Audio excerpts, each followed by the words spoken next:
Shalom. First and foremost, I'd like to give all the praise, honor, and glory to Yahweh, Bahashem, Yahweh Shai, Bahashem, Rachak Kodash. Double honors and respect to the elders and to the apostles, the great millstone. Peace and blessing to all Akim that are preaching and teaching His word with 100% truth and sincerity. And unto the men, women, and children that are listening and learning. And unto the Ba'ath, the Dawadah, the elect house of David that is scattered abroad, I give you my utmost and sincere salutations. All right, this afternoon's lesson is be a man of your word. All right, so, be a man of your word. Don't, when you take an oath or make a promise, keep it, because if you don't, that makes you a hypocrite. And that's going to only anger Yahweh by Shem Shai, because the truth's not in you. Okay, it just shows that you are someone who, as they say, a renege, or, there's someone who doesn't keep the word or goes back on their word. You can't, you're not in the truth, you're a fake, so to speak. So this is going to be the book of, it's going to be the book of 1 John. Let me get there.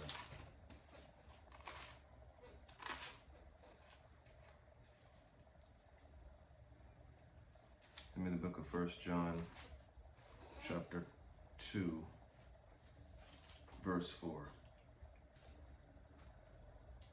It says, "He that saith, I know him, and keepeth not his commandments, is a liar, and the truth is not in him." Verse 5, "But whoso keepeth his word, in him verily is the love of the power perfected. Hereby know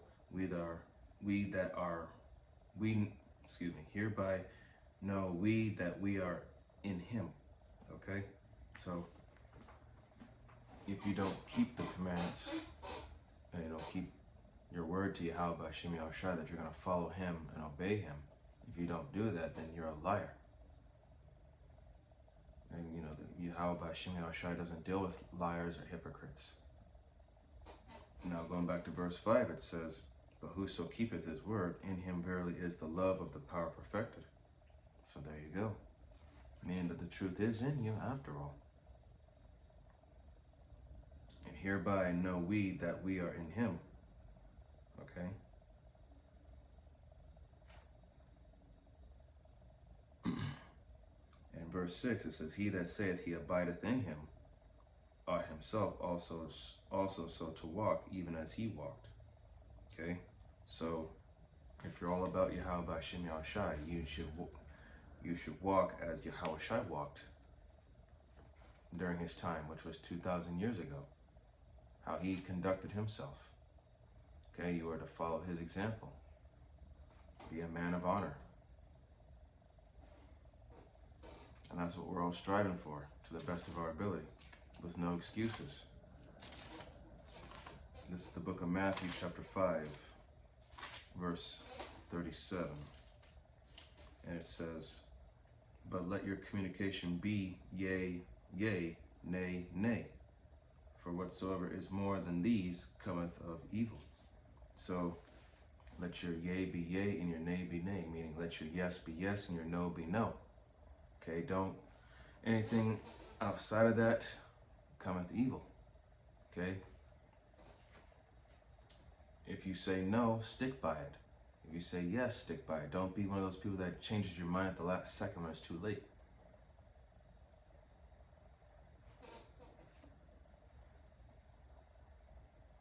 All right?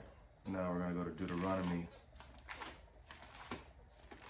The book of Deuteronomy, chapter 23.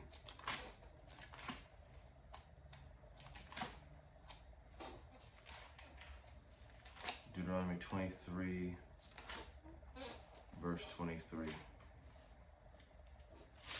And it says, "That which is gone out of thy lips thou shalt keep and perform, even a freewill offering, according as thou hast vowed unto the Lord thy power, which thou hast promised with thy mouth." So there you go. Going back to, if you make a vow or a promise or a commitment to something, You know, you have to keep your word. If you go back on it, man, that's excuse me, that's not a good look. Just had a crick in my neck. But that's not a good look, especially on you, because that shows that you're not an honest person. You have no integrity. Okay? You don't stick to your word. So therefore, how can people trust you if you always go back on the word that you speak? Now going back to Matthew chapter 12.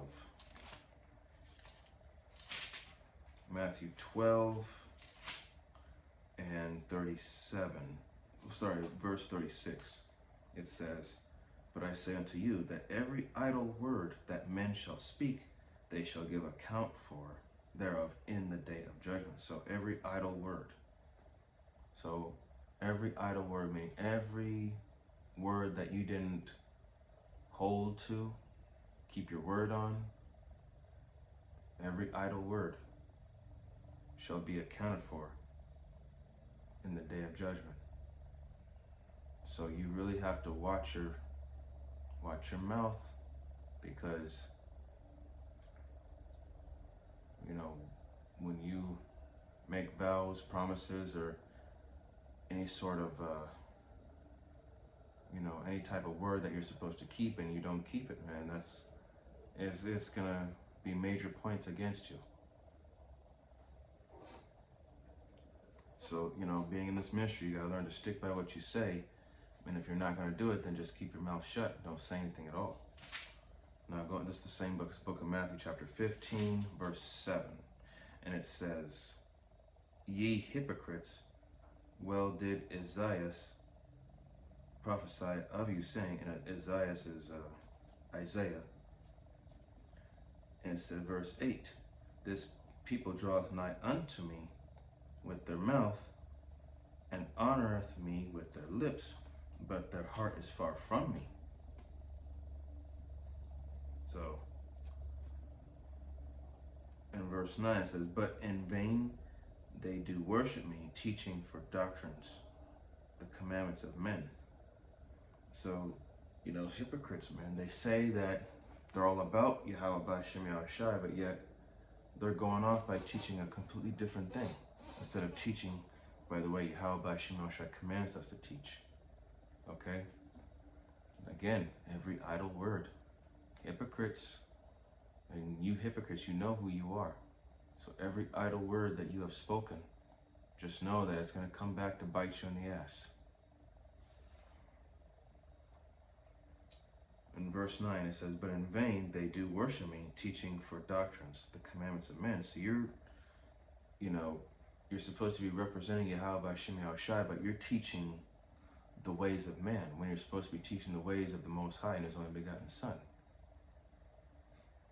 So, again, man, it's not a good look.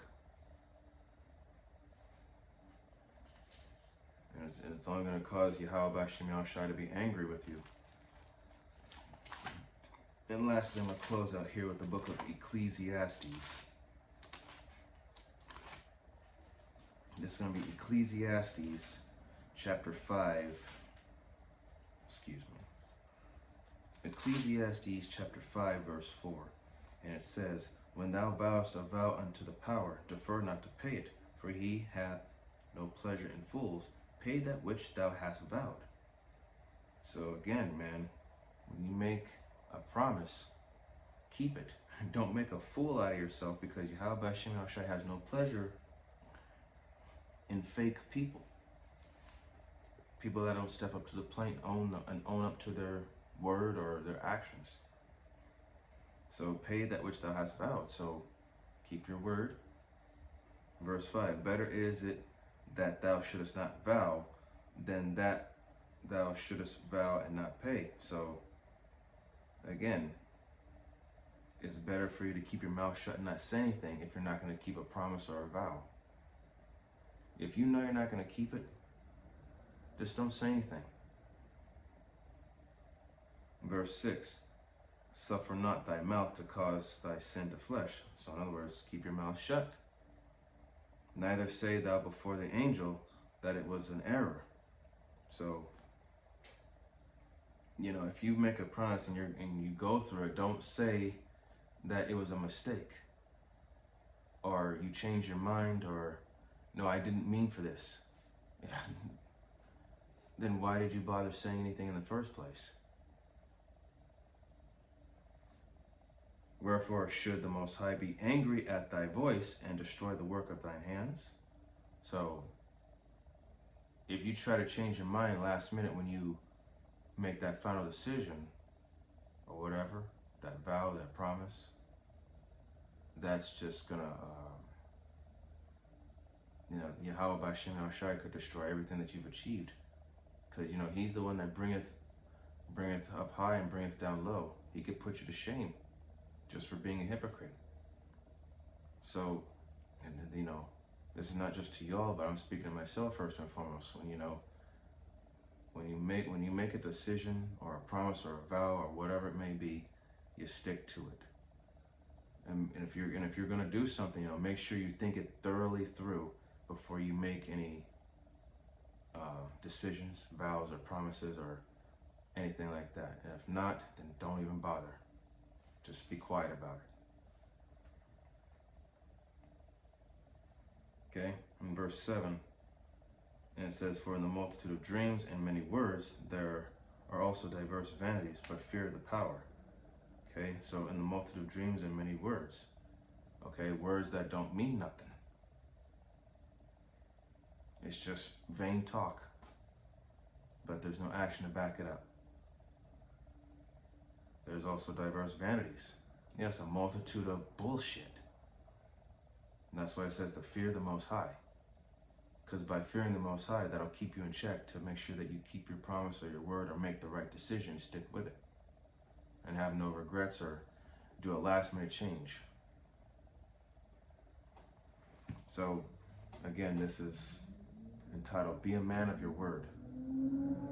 So, again, before you make any decisions or any outcomes or promises or vows, think it through thoroughly, take in all the factors, think about the consequences of this and that if you make the decision, and so on and so forth. But if you're not, and if you don't want to go through with it, don't even bother opening your mouth. All right? So I hope that this was edifying to the body and to the few sincere believers and listeners. And with closing, I'd like to give all the honor, glory, and praise unto Yahweh, B'Hashem, Yahweh Shai, B'Hashem, Rachak Kodash. Double honors and respect to the elders and to the apostles of Great Millstone. Peace and blessing to all Akim that are preaching and teaching His word with 100% truth and sincerity. And unto the men, women, and children that are listening and learning. And unto the Bayatha Dawadah, the elect house of David that is scattered abroad, I give you my utmost and sincere salutations. See you in the next lesson, Lord willing. Kwame Asharala, Wa Abad Babal. Shalom Barakatam.